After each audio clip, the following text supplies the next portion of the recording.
गृह मंत्री की कुर्सी मिलते ही एक्शन में आए सम्राट चौधरी। बिहार में कहीं चला बुलडोजर तो कहीं हुआ एनकाउंटर। जी हाँ, नीतीश कुमार मुख्यमंत्री तो बन गए, लेकिन सवाल ये उठ रहा है कि बिहार में अब किसकी चलने वाली है, नीतीश मॉडल या योगी मॉडल। क्योंकि बिहार की राजनीति में जो हालात अभी बने हुए हैं वो पिछले 20 सालों में कभी नहीं दिखे।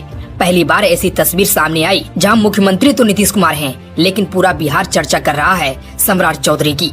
क्योंकि सच ये है कि बिहार में एक बड़ी आबादी चाहती है कि कोई ऐसा नेता आए जो यूपी की तरह कठोर कदम उठा सके और बिहार में भी बुलडोजर मॉडल लागू कर सके। यूपी में अपराधियों को जिस तरह की कार्रवाई का सामना करना पड़ा, वही मॉडल बिहार में भी लोग चाहते थे।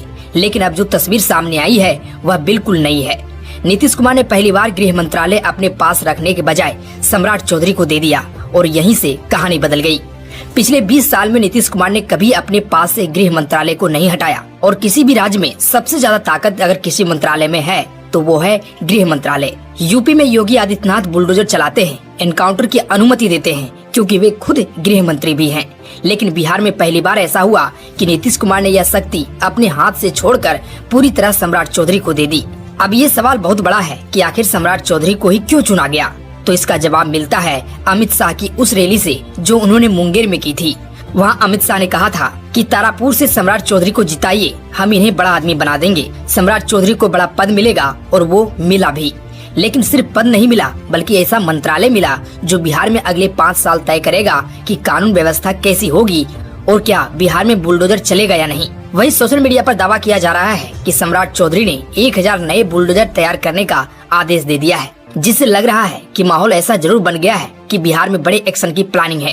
क्योंकि अमित शाह ने एक रैली के दौरान कहा था कि बिहार से चुन चुन कर घुसपैठियों को बाहर निकाला जाएगा, रोहिंग्यों को खोज खोज कर बिहार से उठाकर बांग्लादेश भेजेंगे।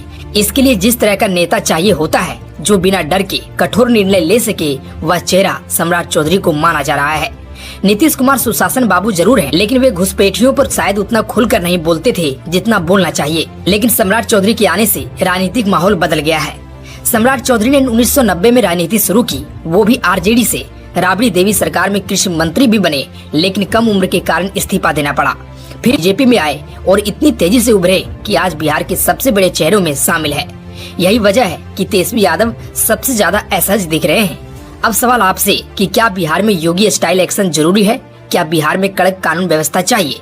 इसके जवाब अलग अलग होंगे, लेकिन बिहार के सोशल मीडिया पर ट्रेंड साफ है कि काफी बड़ी आबादी चाहती है कि बिहार भी अब यूपी की तरह सख्त प्रशासन देखे।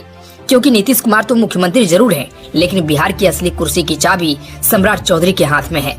तो ऐसे में क्या बिहार में अब यूपी मॉडल लागू होगा? क्या बुलडोजर चलेंगे? क्या माफियाओं पर बड़ी कार्रवाई होगी? ये आने वाले कुछ महीनों में साफ हो जाएगा। लेकिन एक बात तो तय है कि 20 साल में पहली बार बिहार की राजनीति एक नए मोड़ पर खड़ी है और इसे नेतृत्व दे रहे हैं गृह मंत्री सम्राट चौधरी। वैसे आप इस पर क्या कहना चाहेंगे? कमेंट में अपनी राय जरूर दें।